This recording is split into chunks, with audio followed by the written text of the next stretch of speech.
Hello and welcome back to the Villa Filler podcast. I am here as always with my good friend Dan Wiseman. Dan, Manchester United 2, Aston Villa nil. No Champions League football next season for Aston Villa.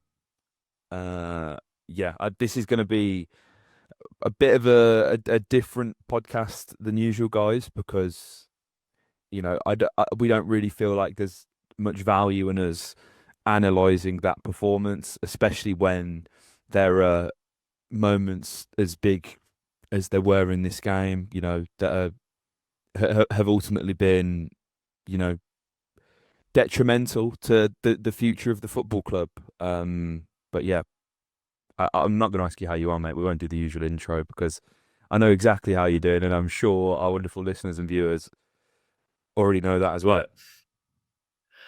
Yes, mate. Yeah. I was just saying to you before we jumped on, I haven't really decided A, how I feel, B, like how to react to that, like what the sentiment is here. Well, the roller coaster started before the game, right? Because Yes. Yeah. Unai Emery has been addressed on the live broadcast and has said that this categorically won't be Emmy's last game in a Villa shirt. So to start with yes, Emmy's staying. He's going nowhere. And then smash cut into him just bodying Hoyland and getting sent off. It's just, oh my God. Do you know what it is as well? After I've spent the past like 5 podcasts um defending Matty Cash to within an inch of my life for that to then happen. It's just, you couldn't write it, could you? You couldn't write it. The back passes. Here's the thing, right? You check Twitter, you check all the socials. Every People are saying, "Oh, it's Cash's fault." Oh, no, it's not. It's Martinez's fault. How about it's both of their fault? Because the pass back is just dreadful to begin with, and Emmy had no business taking Hoyland. I'm sorry. With all due respect, it was Rasmus Hoyland, mate. Yeah. I would rather Rasmus Hoyland have a shot on an open goal than lose our goalkeeper. Yeah. Oh, mate, 100%. 100%. It's the worst possible outcome. And you can see the moment that Hoyland, first of all, there's two choices that Emmy makes that are both mistakes. The first one is like, I think the first one is the correct one, which is to come for the ball, because I think if you don't come for the ball, then you allow Hoyland to kind of like take a touch and like kind of square up the keeper properly for a one-on-one. So he makes the chance harder, but then the second decision is the wrong one, which is where the Hoyland gets to the ball first, and then you see Emmy's eyes divert from the ball to Hoyland, and then he makes the decision just to like clatter him. The touch is going towards the byline. It's on his weaker left foot. He's either got to take a touch, bring it inside, and then shoot. By which time, Pau Torres is getting like, even if he does score, and it's not impossible, but I think unlikely. Even if he does score, I'd rather play from 1-0 down than with 10 men. And yeah, but I mean, hey, like that for taking positives. What a way to make an entire fan base feel better about your potential departure.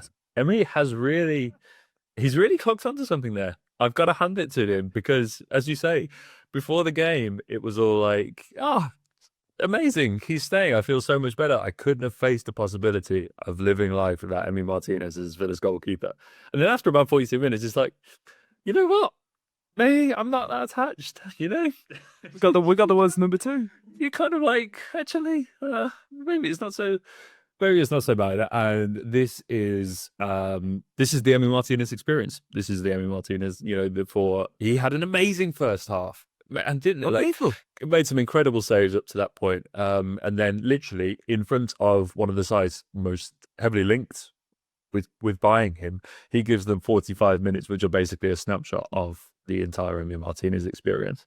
And yeah, just kind of symbolized what was a really, really bad day for us. But yeah, I mean, that's a decision that you kind of any complaints with, but just crazy decision making. He made 5 saves before he got sent off, and arguably we could have maybe should have been 2-0 down at that point. So I share the same sentiment, mate. I'd rather have 11 men on the pitch and be 1-0 down with Emi Martinez still in goal. I think you still very much have a chance, and with that being said, I don't think that necessarily Robin Olsen's at fault for either of the goals that he's conceded, but it's just the state of play, and that's just how I'd rather it be. And if you're Marco Asensio, you're feeling pretty hard done by having to come off there. I know someone has to, but that's mad. Mate, this is probably the most depressing podcast we've done in a while, and it's a shame because this has been a remarkable season, and it's a shame that it has to end this way with this kind of giant cloud The frustrating looming. part, mate, is that we did all the hard yards to get to this point, Yeah, and you piss it. and the results go your way. The results go your way because Everton beat Newcastle, Chelsea beat Forest. All we had to do was draw.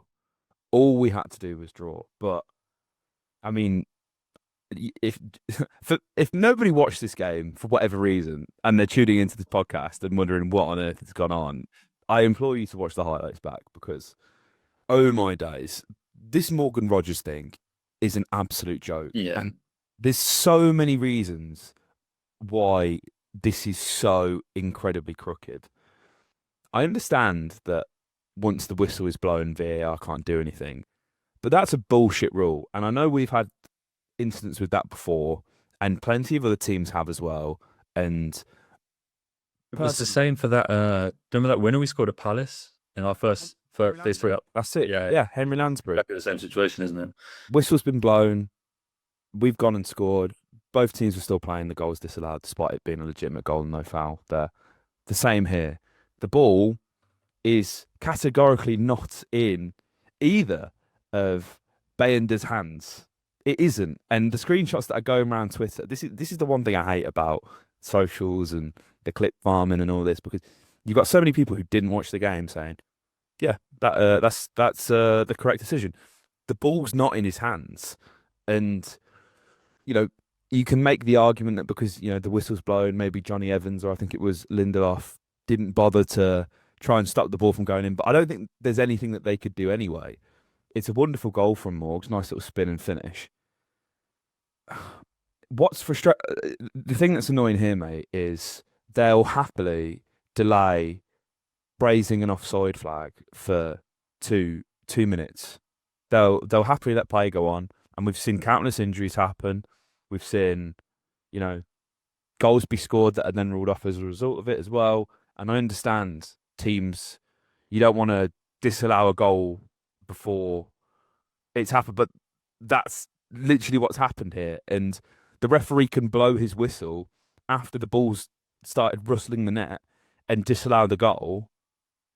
Like, do you know, this, none of this makes sense. None of, he didn't have to blow his whistle when he did. It's so my thoughts on it are this, right? We kind of played a game to that point whereby, look, our performance today was terrible. Yeah. Let's have it right. Our performance today was terrible. And, I think we said on the last podcast, if we go to United and lose, you don't deserve to get into the Champions League.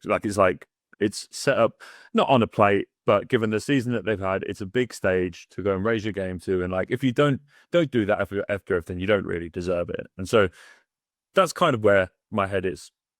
The other part of my head is this is the ramifications that this could have, financially, personnel wise, on our club are kind of crazy. And we're probably going to have to make some very uncomfortable decisions based on that. I don't mind. In real time, I can see why the referee has blown, because you're not seeing, it's only when you see it slow down that it's pretty evident that Bayindir hasn't got it in his hands, but the ball's kind of rebounding between his hands, Morgs' foot. I can see why from a distance in real time you'd blow there, because your instinct is probably he's knocked that out of the keeper's hands. But to do it before you've even given yourself the chance to that decision to be corrected is we're in this position where VAR has been brought in to make sure that these things, they don't happen. Mm-hmm. And for it to happen at this point, and look, I'm gonna be totally honest. Like there isn't much about how we were playing that would have made me comfortable with like Villa seeing out that 1-0 lead. There's a parallel universe where we get that 1-0 lead and we see out the lead. Of course there is, but there's also one where, United, we would like how we weren't 3 or 4 down by that point is beyond me. There's every chance United could have gone and scored after it. Of course there is. But yeah, I do. I think the fact that we did capitulate like so quickly afterwards is like very indicative of like kind of where our mind state was at that point, how we saw that incident. Emery just completely lost his shit on the touchline, which is like Nothing. understandable, but also like doesn't help the players on the pitch who immediately in their heads, that like they felt there was a really pretty innocuous free kick. I think Morgs fouls Bruno Fernandes. So 2 minutes after the foul, and he goes mental. And like other players, Ollie's coming up to the referee and screaming. And I can't help but feel like the reaction of like the bench and like, you're looking at your manager on the touchline who's like going mad at the fourth official, like immediately lets the players know that he's been wronged. And like, I'm not saying that Unai like shouldn't have done this, but I'm just like, the we'd kind of lost the game like long before that, and to be thrown that lifeline and then have it taken away is like what's like 3 times as painful. It's a really, really bad decision. It's one that I hope doesn't like haunt us that badly, but it's like, this is our, Sheffield United fans throw the ghost scholar. It's like over and over again. This is like this could be our version of that. This is a fork in the road. That refereeing decision is a fork in the road for Aston Villa.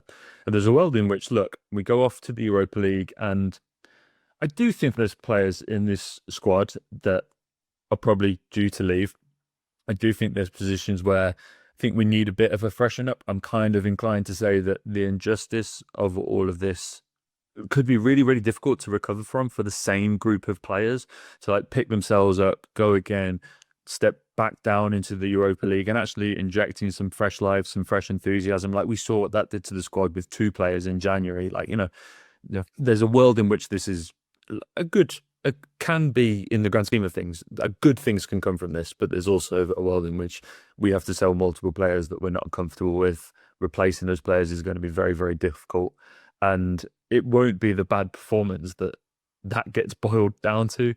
Obviously, in the minds of all Villa fans, it will be because of that one refereeing decision. Yeah, but that's the thing. It's like, take your pick. JJ, Morgs, Ollie, Emmy.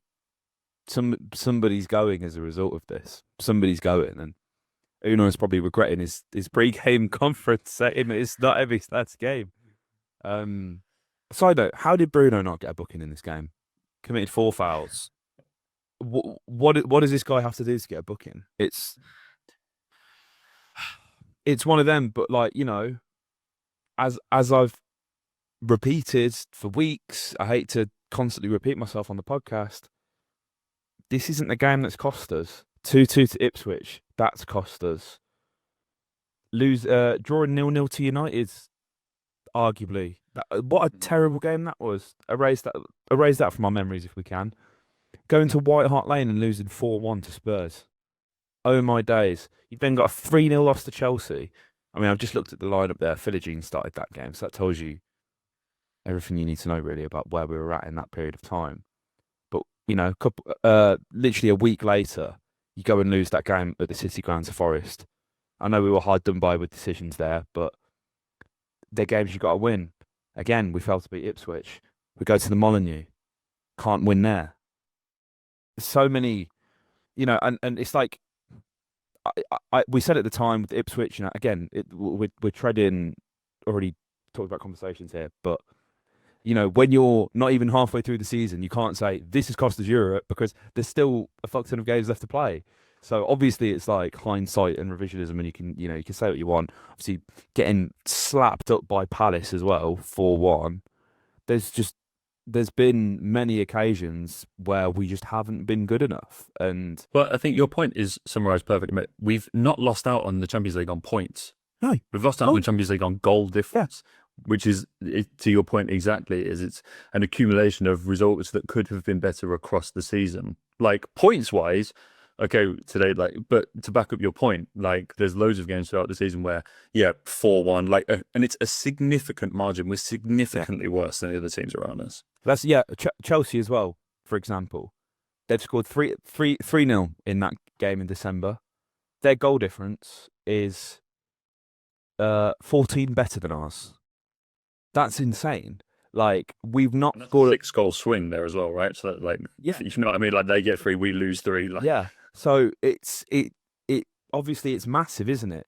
And it's I don't want to be disappointed because the Europa League is I don't want to get ahead of ourselves because we've not even kicked the ball in competition. But when you look at the final that was last week, you cannot tell me that this isn't a competition we can't win. It's just the sad state of modern affairs with football and profit and sustainability rules and the fact that we needed this revenue. Otherwise, there, as you mentioned, mate, there would be uncomfortable sales. But I think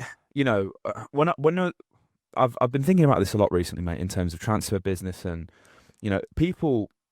I include ourselves in that. We're constantly questioning why we're so close to the wire, but I'm starting to think that this is intentional and that we're managing things to the literally to the final couple of percent in terms of the leeway that we're allowed and and putting everything on black and hoping for the best. Um, we've all known how bad the financial situation is. I was on a shoot with Steve McManaman for work on Monday, and he was saying that I mean, Lord knows where he's got his information from, but I mean, it checks out with everything that we know. He was saying that like the finances at Villa are worse than anybody could imagine, and that like it was really go big or go home with Rashford, Asensio, and Marlon. Like we need to get Champions League, so you can only imagine what we're going to have to do now, who we're going to have to sell, and I, it's a third season consecutively in Europe. It's amazing. That's a good thing, but you know, it's obviously not the premier competition. You're going to have to sell some star players. There's going to be some uncomfortable conversations in the off season, isn't there, mate? And not even it's not even like these guys are gonna, get on there, get to go on the hollybobs and sort themselves out before they report. We need a sale before the end of June. So somebody could be on the holiday. That's getting cut short. yeah, well, yeah, there's probably a full podcast going into the Yeah. who you'd sell and who you'd keep now probably looks very different. And the difficult part is like very easy to point to, oh, we'll sell Leon Bailey, like, potentially, like, but it's like who are those clubs queuing up, you know? Yeah, Like absolutely. who's looking at Leon Bailey being like, yeah, I'll give you 30 mil. When Like, everyone's fighting him on Twitter as well, when he's not good enough for us, but someone will pay 30 million for him. yeah. It's just like there is it's gonna hurt. We spoke. There was all those rumors like a couple of weeks ago that we mentioned, kind of like the swap deal between JJ and Harvey Barnes between ourselves and Newcastle. Like you're looking at those PSR swaps, like that is those kind of deals that you potentially like open yourselves up to like having to make now. And it's I don't Morgan Rogers. I think it was John Percy said that like he's the one that we consider untouchable, and I probably think that's fair. There are Really though? That's 100 million quid right there. I yeah, I wouldn't sell him, but I don't. I think if it's down to the wire, and Chelsea is stupid enough to pay 100 million quid, I think he's gone. that's the thing. That's the crazy part is, right. The crazy part is, and this is kind of like a wider point, but also one that I think affects us is like I am starting to feel like this is proper like high level football chat, by the way. So I will bring it back to the Philip, but like everyone kind of spoke about the transfer window a few years ago and was kind of like, it will reach a breaking point. Like, this isn't sustainable for football. Like, these can't. And I kind of feel like, and I never felt it would come. I didn't really see how that would make sense.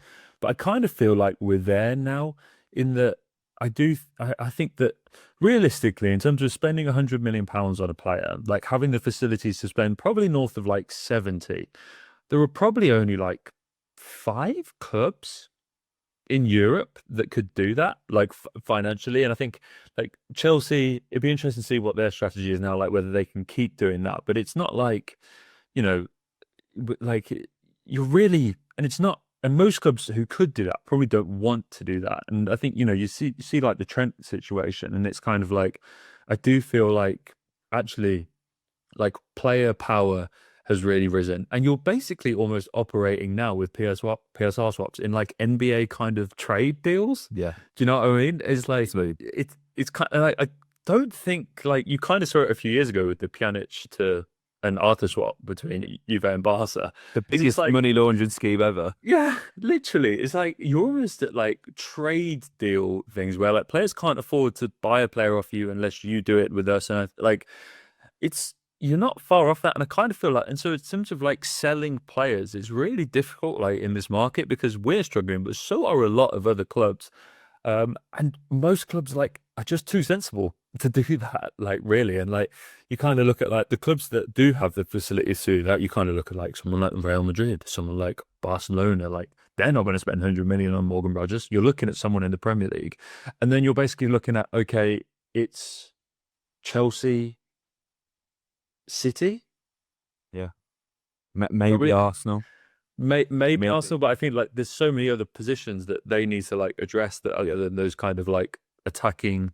You're looking at Odegaard and Saka's positions there, and so it's like Havertz as well is probably going to drop a bit deeper if they buy a 9. So it's like who's like, so that's the part that like I kind of like. Oh, you're almost in a position whereby if anybody puts any money down for any of your players, are you in a position to reject it? Yeah. It's and the only clubs really are Saudi, aren't they? Yes, of course. Yeah, those are But that is the exception. That is the they exception. even they're not spending massive money anymore, really, are they? Like you may see it between Newcastle and Saudi because you've got that PIF link, but and maybe even Chelsea as well, obviously with the Bowley connections. But it's bleak, mate. But that's a whole podcast in itself that I'm sure we'll record at some point next week when we've eventually got over the stress and trauma that has been inflicted on us due to poor refereeing decisions. I can only imagine how frustrating this podcast would have been if you were still employed by the BBC. Because you would be skirted around us like no tomorrow, and I think my head would just fucking fall off.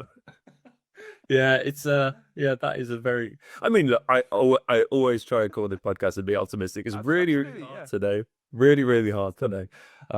Not a great. Oh my God. Speaking of the finances, I think we were like, yeah, we go there, we win at Old Trafford, we get into the Champions League, away kit sales through the roof, Stonks. through the roof. Yeah. No one's buying that now. Serious stonks. Yeah, cursed kit Yeah. from day one. Utter But woke nonsense. Away kit on the final, new kit on the yeah, final day. That's that game is disaster. disgusting. I That is thought disgusting. the I don't want to be in Champions League after all. well, we launched our That's not my kits. club. We launch our kits in like July, like a week before we play. That's the Villa way. We're always supposed to talk about Yeah. Summer. The Villa way is playing before you've released the kits, as we had to do this season, where we just stuck that Adidas badge on. The Villa badge on like an Adidas training top, Acorns on the front. That'll do. Fuck it, auction it off. Someone will buy it. PSR again. Mate, It's gonna be. I'm gonna try and be really, really optimistic. Really, I think it changes things massively.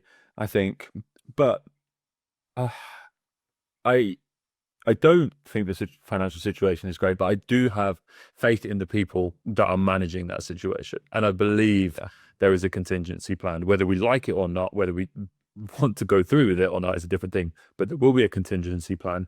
This club will be fine. We will still be a good football team next year. We will still be playing in Europe next year. We have a chance to go deep in a European competition, which our managers won 4 times. It's not. These the are end game. This was always the end game. This is exactly. This is always going to be the trophy we'd win. Yeah. I think the unpalatable take from all of this is the inevitable breaking up of the group, and it's like when like not even just from the footballing side, um, but to lose somebody like JJ, local lad, supported the team all his life, to lose someone like Morgs. No, he's not a Villa fan, but somebody who's from the area just gets it. Like Morgs gets what Villa is, and we've given him a platform to go and do what he's done. Same with Ollie, same with Kashi, same with Emmy, same with Esri. These guys came in at a point and have been on an incredible journey, and it's inevitable. Change is always going to happen. We've always lost players, we've always replaced players. That's just the game. But it's when you start populating the team with Alex Garcia, who's come from like the Segunda division, and like we'll have this feeling about him in a couple of years' time. It's just not there right now. Um, you want that buy-in, and again, I'm sure we get that from all of those players. It's just the romantic in me wants these guys to set off in the sunset with some legacy greater than what they may depart with in the summer. But that's just me. Are you ready for the Lewis Dobbin remontada? Let's go. I'm locked in. Locked in. Just wait for Tim Irogbunam to come back as well. We're going to buy him back for like 2 million quid, and it's PSR. We're at it again. Hey, there's this young striker in the championship that I've had my own for a couple of years, Cam Archer. Watch out. Let's go. Let's Tell him. go. These days. You heard of this guy called Aaron Ramsey? No, not that one. Not the Welsh one. Oh man, it's hey, it's gonna be a laugh. It's gonna be a laugh, mate. We'll be right here. That's this spin, as you say, like another year with this core. Like, could they compete Champions League and Premier League on the same front? This is an aging team. Like, maybe it forces us into the young injection that otherwise we probably wouldn't have been able to separate from. Like I'm like, anyone has got any other just any optimistic things you've got, put them in the comments. Like, I'm clutching at straws, I know, and I can't be doing it on my own. No, you definitely won't do, mate. That's for sure. That is for sure. But yeah, it is what it is. It's like you say, mate. I think there is that trust with Damian, with Monchi, with Unai that will be okay. I think ultimately we have fallen short, but I think they if they hadn't had the full trust with guys like Onana and Matson and other players that were signed in the summer that have come good towards the end of the season, I think the trust would have been earned from the boosts that Rashford and Asensio and Marlon did give us in periods. So there's players out there. There's players out there. We'll find them and go. Let's go and win the bloody Europa League. Let's do it.